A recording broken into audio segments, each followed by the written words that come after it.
Subscribe کیجیے۔ میں آج اعمال کے حوالے سے پہلے بتا دیتا ہوں تاکہ وہ لوگ جو یہ کہتے ہیں کہ نہیں وسیلہ ضروری نہیں، ڈائریکٹ خدا سے مانگو، اور وسیلے کو معاذ اللہ شرک کہتے ہیں، میں ان کو بخاری شریف کی ایک حدیث آج آپ کے سامنے پیش کر کے ان تک بھی پہنچا دیتا ہوں، آپ کے بھی ذہن کے اندر یہ بات بٹھا دیتا ہوں تاکہ کبھی اللہ نہ کرے کسی مصیبت میں ہم گرفتار ہوں تو اپنی زندگی میں کیے ہوئے کسی پیور عمل کے وسیلے سے اللہ کی بارگاہ میں دعا کریں، اللہ اپنے فضل و کرم سے اس کے صدقے میں مصیبتوں کو دور فرمائے گا۔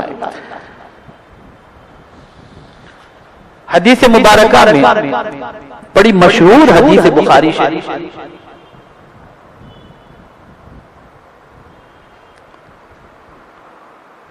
اور یہ حدیث غار میں پھنس جانے والوں سے متعلق ہے۔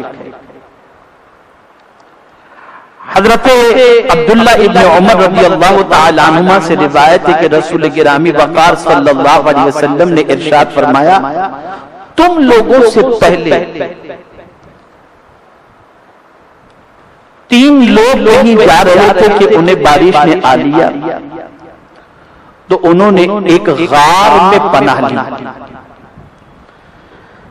غار کے دہانے پر ایک چٹان آ گئی، 3 لوگ جا رہے تھے، اچانک بارش آئی تو شدید بارش ہونے کی وجہ سے وہ 3 لوگوں نے دیکھا کہ ایک غار ہے تو وہ غار میں جا کر کے انہوں نے پناہ حاصل کر لی بارش سے بچنے کے لیے۔ اچانک غار کا دہانہ بند ہو گیا، یعنی ایک پتھر گرا غار کے دہانے پر اور جس کی وجہ سے وہ غار کا دروازہ دہانہ وہ بند ہو گیا۔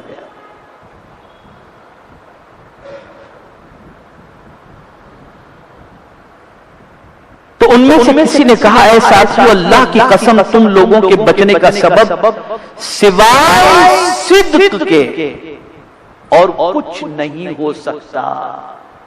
قربان جان آقا کریم صلی اللہ علیہ وسلم کے ارشاد کہ یہ 3 لوگ جو پھنسے تھے ان 3 میں سے ایک ساتھی نے کہا کہ اب اس سے چھٹکارے کا سوائے سچ کے اور کوئی چیز نہیں ہو سکتی۔ سچ یعنی کیا؟ پیور، خالص، جو کام اللہ کے لیے خالص تم نے کیا ہو، اس کے علاوہ اور کوئی ذریعہ نہیں کہ اس غار سے ہم بچ سکیں یا نکل سکیں۔ لہذا تم میں سے ہر ایک اس کے ذریعے یعنی اسے وسیلہ بنا کر اللہ سے دعا کرے جس کام کے بارے میں اسے یقین ہو کہ وہ کام خالص اس نے اللہ کے لیے کیا ہے۔ یہ ساتھی آپس کے اندر گفتگو کی۔ میرے پیارے آقا صلی اللہ علیہ وسلم کے پیارے دیوانوں تو ان میں سے ایک نے دعا کرتے ہوئے اللہ کی بارگاہ میں کہا، کہہ سکتا تھا براہ راست مولا ہٹا دے، لیکن ڈر تھا کہ زندگی اللہ عز و جل کی نافرمانیوں میں بہت سارے گناہوں کو گزری ہوگی، پتہ نہیں اللہ عز و جل راضی بھی ہو یا ناراض، ہٹائے یا نہ ہٹائے، تو غور انہوں نے شروع کیا کہ کوئی کام خالص ہم نے اللہ کے لیے کیا ہے۔ تو ان میں سے ایک کو اپنا ایک کام یاد آیا جو اس نے خالص اللہ کے لیے کیا تھا۔ اب دیکھیں حدیث کے الفاظ جس کا ترجمہ، ان میں سے ایک نے دعا کرتے ہوئے کہا، اے اللہ تو جانتا ہے کہ ایک دفعہ میرے پاس ایک شخص نے چاولوں کی فرق یعنی 3 سا کے برابر ایک پیمانہ اس کے عوض میرے لیے کام کیا اور وہ اپنا معاوضہ لیے بغیر چلا گیا، تو میں نے اس شخص کے حق کا زراعت میں استعمال کیا اور اس زراعت کے حاصل کردہ نفع کے ذریعے میں نے کچھ گائے خریدی، پھر وہ شخص میرے پاس آیا اور اپنے حق کا مطالبہ کیا، تو میں نے اسے کہا کہ ان گاؤں کے پاس جاؤ اور انہیں لے جاؤ. اس نے کہا تمہارے پاس میرے لیے چاولوں کا ایک فرق ہے. تو میں نے کہا ان گاؤں کی طرف جاؤ, وہ سب گائے چاولوں کے اسی فرق میں سے ہیں. کیا مطلب؟ ایک شخص ان تینوں میں سے ایک کے پاس مزدوری کے لیے آیا, اور جب اس نے مزدوری کی تو مزدوری کا جو معاوضہ تھا وہ معاوضہ لیے بغیر وہ چلا گیا, مزدوری لیے بغیر چلا گیا. تو وہ شخص جس کی مزدوری اس نے کی تھی اس نے اس کی رقم سے گائے خریدی.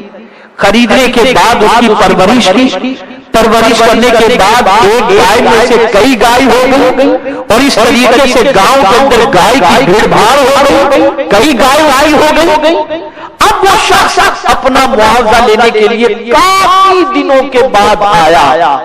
تو معاوضہ تو معمولی ہوتا تھا جو چھوڑ کر کے وہ گیا تھا.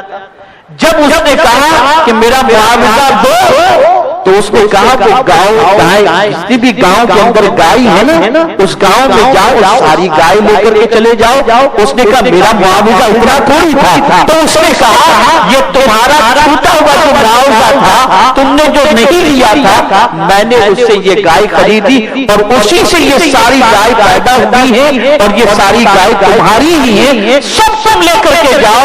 اے اللہ, میں نے یہ کام صرف تجھ سے ڈر کر کے کیا تھا, اگر تجھے میرا یہ کام پسند ہو تو ہمیں اس سے نجات عطا فرما. ابھی اس کی دعا مکمل بھی نہیں کی تھی کہ چٹان تھوڑی سی. یہ بخاری شریف کی حدیث.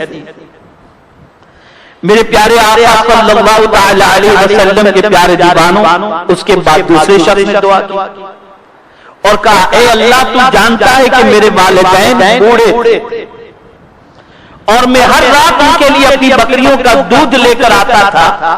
ایک رات مجھے ان کے پاس پہنچنے میں دیر ہو گئی تو وہ دونوں سو چکے تھے اور میری بیوی اور بچے بھوک سے بے حال تھے.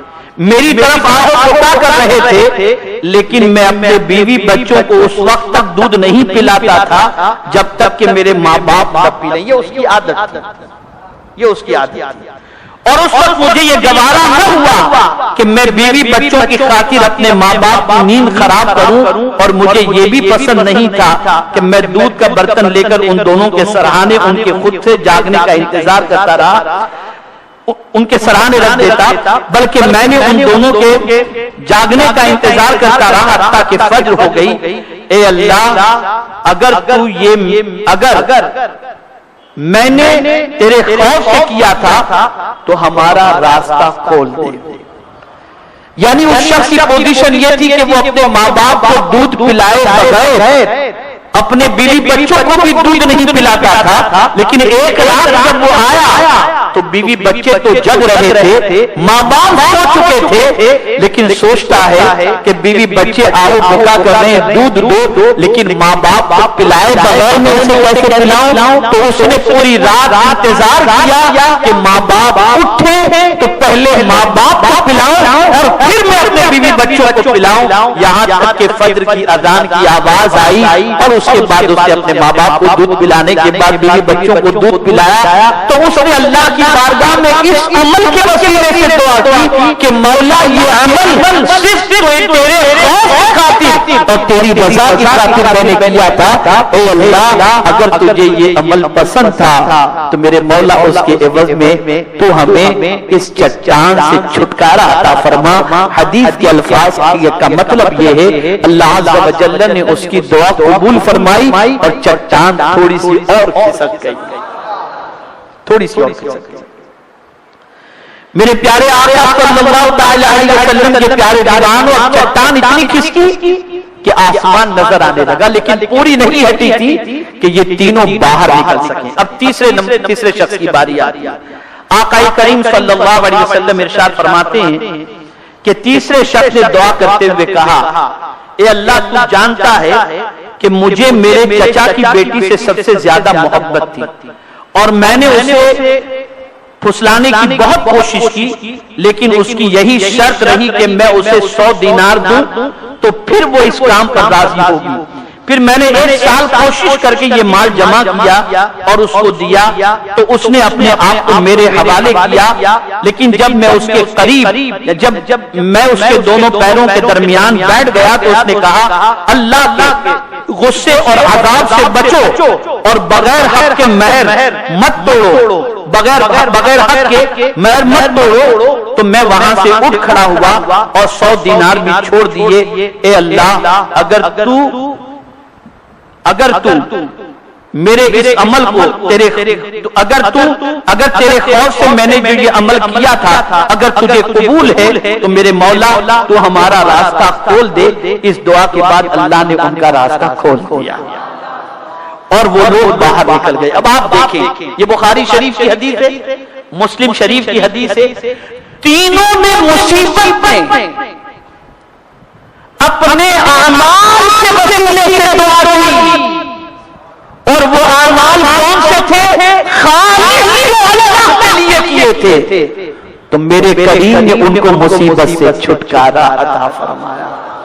یہاں سے یہ بات واضح ہو جاتی ہے کہ اللہ عز و جل کی بارگاہ میں مصیبتوں سے چھٹکارے کے لیے 2 چیزیں، ایک تو اللہ عز و جل سے براہ راست دعا کی جائے، یہ اللہ کے مقبول بندوں کا معاملہ ہوتا ہے کہ ان کی دعاؤں کو مولا قبول فرماتا ہے، اور ویسے تو ہر ایک دعا کو وہ سنتا ہے اور قبول فرماتا ہے، لیکن دعا کرنے کی کچھ شرائط ہیں، دعا کے حوالے سے کچھ چیزیں ضروری ہیں۔ مثال کے طور پر حلال کھانا، حلال لباس، مقدس جگہ، مقدس مقامات، اور صحیح طور پر اپنے رب کی طرف متوجہ ہو کر مانگنا۔